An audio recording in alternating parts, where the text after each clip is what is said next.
My name is Evelyn Marek, and at 45, I've learned that silence, used at the right moment, is louder than any speech.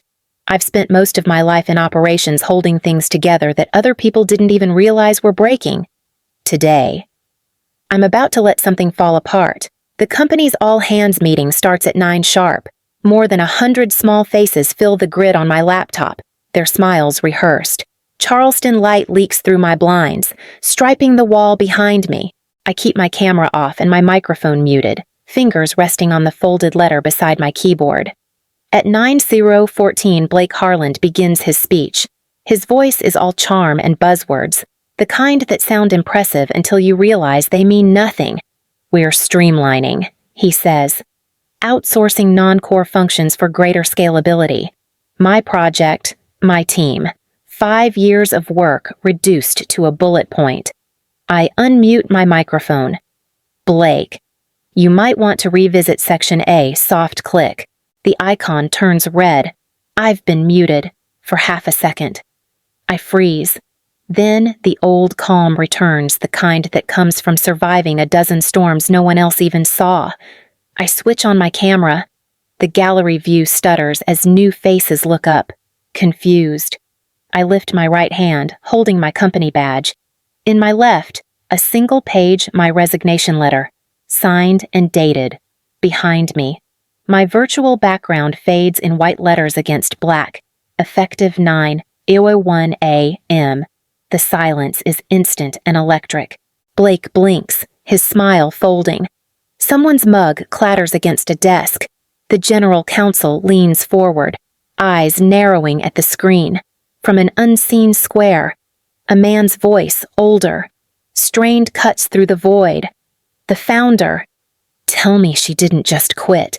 My cursor hovers over leave meeting. The clock on my monitor flips to 9:01. Click. The grid of faces vanishes. The screen goes dark except for my own reflection steady. Breathing. Finally free. Outside, gulls wheel above the harbor, their cries thin against the hum of Charleston traffic. I close the laptop, set the badge beside the letter, and let the morning air in. 3 weeks ago, I'd still believed loyalty meant safety. Charleston still slept when I logged in, the harbor outside my window the color of pewter. The air carried salt and the faint hiss of the tide, a rhythm steadier than any meeting calendar. At 5:30 a.m., I was already on my second mug of black coffee, headset balanced against my neck, listening to another escalation call that had started somewhere in Frankfurt and ended, as usual, at my doorstep. 5 years. That's how long I'd been the silent hinge keeping our biggest logistics client from falling apart. They trusted me because I never panicked, never blamed, never let a single clause slip unnoticed. The numbers proved it: $15 million in annual revenue. 0 missed deadlines. Stability doesn't make headlines, but it makes payroll. I'd built a life around that stability. Morning jogs along East Bay Street, a quiet apartment filled with post-it notes and sea breeze, a rhythm that let me believe I was safe. Lately, though, the air in the office had changed. The founder had stepped back. A new generation was redefining efficiency. They spoke of speed, disruption, automation, beautiful words that broke things if you looked too closely. Emails arrived with subject lines like transformation sprint and next-gen workflow alignment. None of them mentioned people.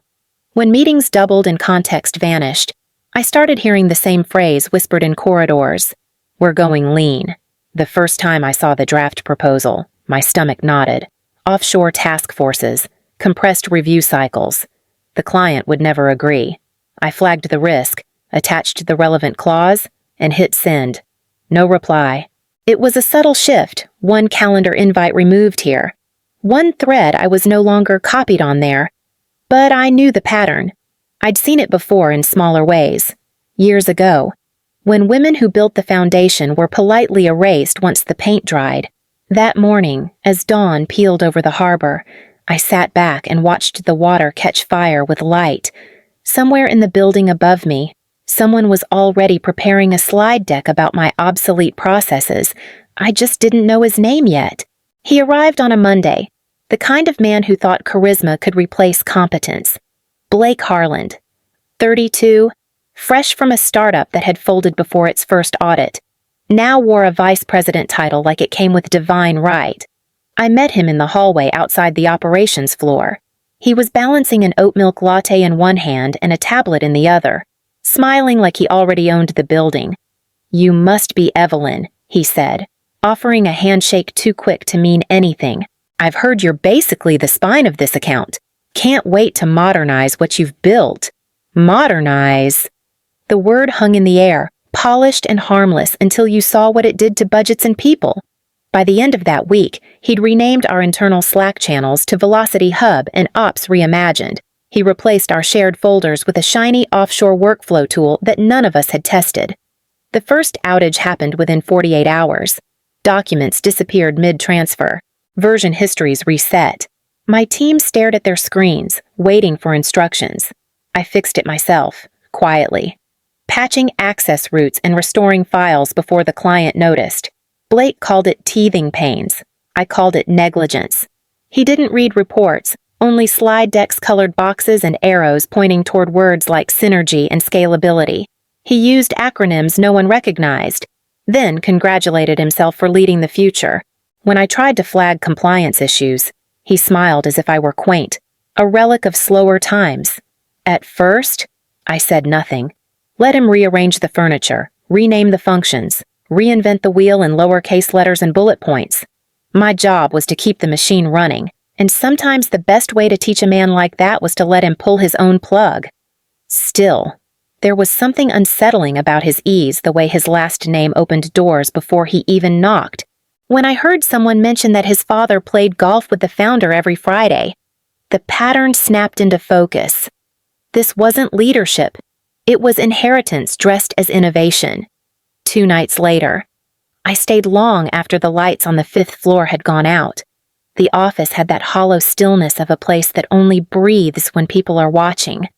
My screen was the only light left, reflected in the glass walls that now felt like a cage. Blake had circulated another optimization memo that afternoon: charts, projections, a plan to outsource half of my team to Manila within the quarter. I needed proof it would backfire. I opened the client archive, scrolling through folders with names like amendments and continuity addendums.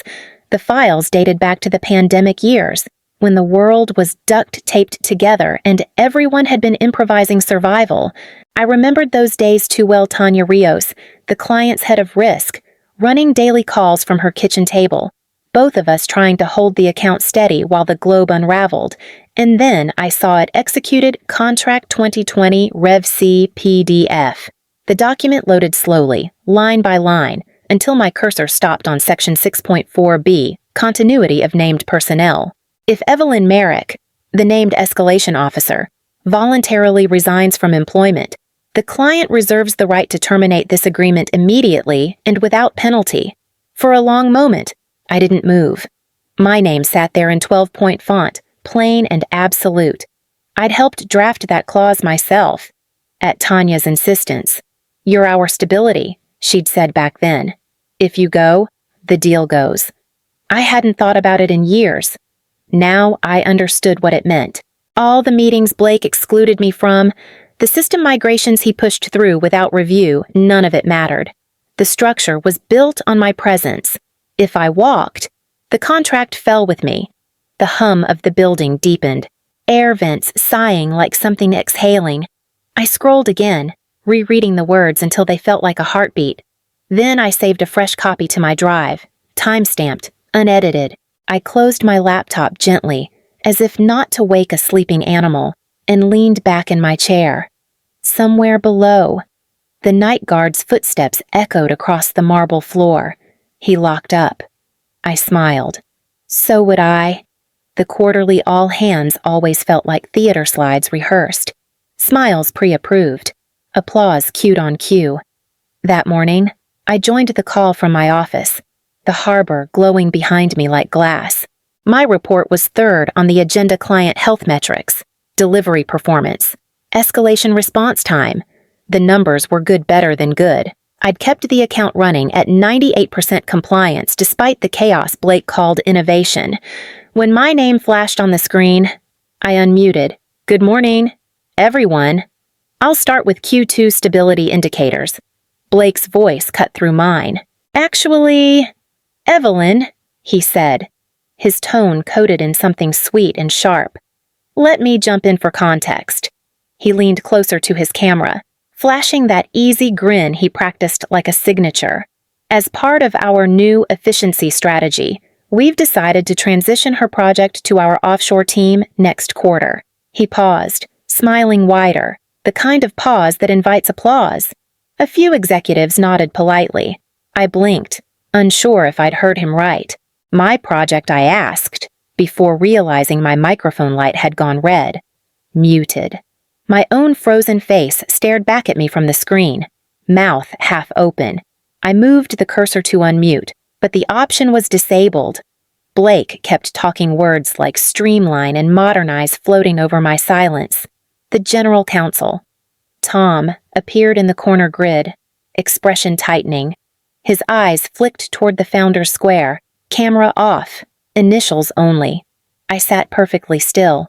Years of composure compressed into one heartbeat. My hand found the edge of my desk, steady as I clicked Leave Presentation Mode. The room around me went so quiet I could hear the buzz of the ceiling lights. I didn't try to interrupt again. There was no point fighting a man who thought muting someone made him powerful. When the meeting ended, I closed the laptop with surgical precision. For the first time in my career, I didn't feel defeated. I felt something colder, cleaner, a plan hardening behind my ribs like glass cooling into shape. 2 days after the meeting, HR called me in. Their email was dressed in soft words: touch base, alignment, transition support, the kind of language that tries to sound neutral while gutting your work. I walked into the glass conference room at 9 sharp, coffee in hand, pulse steady. Dana, the HR manager, sat waiting with a folder she didn't look comfortable holding. Evelyn, she began, smiling too tightly. I just wanted to clarify some next steps after the reorganization.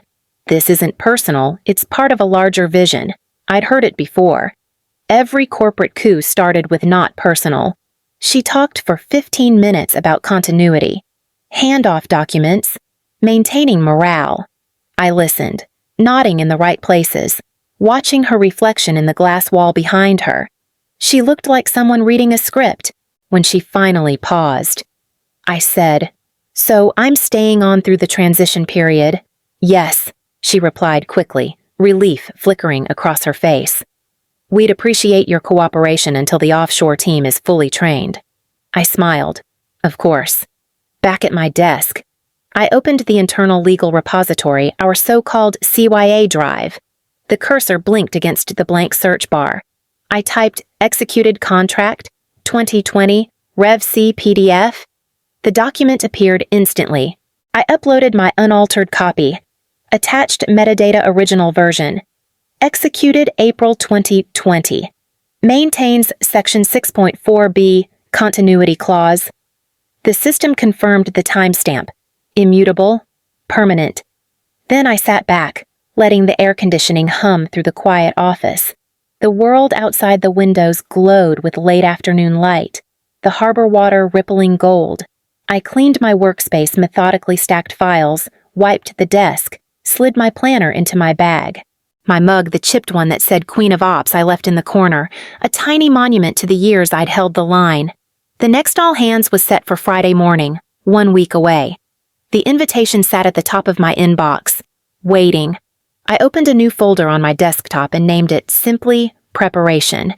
Inside it, I placed 3 things: my resignation letter, the contract clause, and the calm certainty that I wouldn't need to raise my voice. By midweek, the rumor had escaped containment. Someone in legal had stumbled across the uploaded file. And within a day, quiet whispers began threading through the office. Clause 6.4b, 3 numbers, and a letter that suddenly carried weight. Conversations stopped when I entered a room. Chat windows went still, like everyone had collectively decided to hold their breath. I kept working as if nothing had changed, reviewed deliverables, approved invoices, answered client questions. My name still appeared on every escalation ticket, and every one of those tickets reminded me how deeply I was woven into the fabric Blake was trying to unravel. Tom, the general counsel, passed me in the hallway one afternoon. His glance lingered for half a beat too long, sharp and knowing. But he said nothing. Neither did I. Some truths didn't need witnesses, they only needed time. That night, I wrote my resignation letter by hand, not because it was required, but because something about ink on paper felt irreversible. The strokes were steady, the words spare, no anger, no justification, just closure. On the kitchen counter, I placed my badge beside it. The silver numbers glinted under the warm light. Then I opened my laptop and created a new virtual background white text against black, clean and final, effective 9:01 a.m. I tested it once, watching the stark letters hover behind my reflection. They looked almost elegant, like an epitaph carved into calm. Thursday night slipped into Friday before I realized I hadn't slept. The harbor outside my window shimmered with early light. The same water that had reflected countless mornings of obligation now looked strangely still, like it understood what was about to end. At 8:57, I logged into the company Zoom link. 100 faces appeared, cameras blinking awake. I stayed muted, motionless. The clock in the corner of my screen advanced 8:58, 8:59. My cursor hovered over the camera button. Then, without a word, I turned it on. The all-hands began at 9 on the dot. Blake appeared first, perfect suit, perfect grin, pretending not to notice the tension simmering through every pixel on the screen. "Morning, team," he said brightly. "We've made great strides in optimizing our delivery pipelines. This quarter marks the beginning of a leaner, smarter era." I watched him from my small square in the gallery view. Camera off, microphone muted. He clicked to the next slide, a scatterplot of meaningless arrows and buzzwords: scalability, agility, vision. His voice droned over them like background noise in a waiting room. Then, at 9:43, I clicked Start Video. The grid rearranged itself. A few faces blinked in confusion. Blake hesitated mid-sentence. I didn't speak. In my right hand, I held my company badge. In my left, the handwritten resignation letter. Behind me, the black background glowed with white text. Effective 9:01 a.m. The room, the virtual one, fell silent. Even the usual Slack pings seemed to stop. Blake froze, that confident smirk faltering for the first time since he'd arrived. Somewhere on the second row, Tom's square flickered. He leaned closer to the camera, eyes narrowing, lips moving around a single sentence meant for someone off-screen. "Tell me she didn't just quit." I didn't wait to hear the response. The digital clock in the corner flipped to 9:01. I pressed Leave Meeting. The world went still for a heartbeat. Then everything began to move at once. Slack exploded dozens of messages, half disbelief, half panic. By mid-afternoon, legal had confirmed the clause was valid. At 6:12 p.m., the client's notice arrived. Activation of Section 6.4b. Immediate contract termination. No penalties. $15 million disappeared in one sentence. By the next morning, the story had leaked. Someone screenshotted my background. They muted the named person trended across industry boards before noon. Investors called emergency sessions. Blake's name appeared in message chains with phrases like liability exposure and executive review. And somewhere in the chaos, my old office mug still sat on my empty desk, the words, Queen of Ops, catching the light like a quiet punchline. By Monday morning, the company looked like a building after an earthquake still standing, but nothing aligned where it used to be. The pending merger, once flaunted as inevitable, was suddenly under reconsideration. Board members demanded emergency sessions. Half the leadership team went silent on internal channels, while the rest filled inboxes with half-hearted reassurances that no one believed. I watched it unfold from the distance of my small apartment, the harbor fog curling past the windows like smoke from a slow fire. News traveled fast in corporate circles. The leaked screenshot of my resignation background had become a shorthand for implosion. Effective 9:01 a.m. 3 words that turned into a headline, then a case study. By noon, legal issued a formal statement to the board. Section 6.4b was valid, binding, and repeatedly ignored. The language was clinical, but the subtext sharp. This wasn't an accident. It was arrogance. Within hours, Blake's access badge was deactivated. A message circulated internally. Vice President of Operations, suspended pending review. His name vanished from the org chart before the end of the day. The founder released a memo calling the loss an unfortunate alignment failure. Investors called it negligence. Employees called it what it was, karma, itemized. I received 31 emails in less than 2 days' job offers, consulting invitations, a few awkward congratulations from people who had once avoided eye contact in the break room. I answered none of them. Late one afternoon, my phone buzzed with a number I didn't recognize. It was Tom, the general counsel. His voice carried the weight of someone who'd spent too many hours in boardrooms cleaning up other people's choices. "I just wanted to say," he said quietly, "you reminded them that contracts have consequences." For a moment, neither of us spoke. The sound of distant traffic filled the space between our words. Then he added, "I hope you find somewhere that deserves you." When the call ended, I stared at the still screen for a long time. The sun was dipping low over the water, staining everything gold, and for the first time in years, there was no meeting to join. 3 weeks later, the rhythm of my days had changed. No dashboards, no red alert emails at dawn. I started consulting for a small logistics firm housed in a weathered brick building by the Charleston waterfront. The floors creaked when you walked, and the conference table was an old shipping crate polished smooth with age. There was no mission statement painted on the wall, no slogans about velocity, just people who listened before they spoke. My first morning there, the air smelled of sea salt and coffee. The harbor outside shimmered with early sunlight. Gulls sweeping low over the masts. I unpacked slowly a notebook, a pen, a small vase I'd carried from my apartment. The quiet was different here, not the anxious silence of corporate politics, but the kind that left room to breathe. Around mid-morning, the receptionist knocked gently on my open door. "These came for you," she said, placing a bouquet of deep crimson roses on the desk. The scent filled the room, rich and steady. A small folded card was tucked beneath the ribbon. "If you ever come back, we'll do it your way." The handwriting was neat, deliberate toms. I traced the words once, then set the note beside a single sheet I'd kept all this time. Section 6.4b, continuity of named personnel. The paper had softened at the edges, the ink faintly smudged, but the line with my name remained clear. I slipped both into the top drawer of my desk and closed it gently.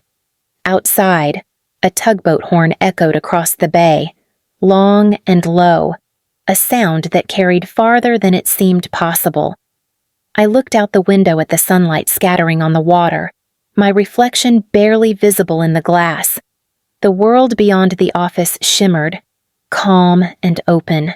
For the first time in years, I didn't feel like I was holding something together. I just felt present, steady, unmuted, and exactly where I was meant to be.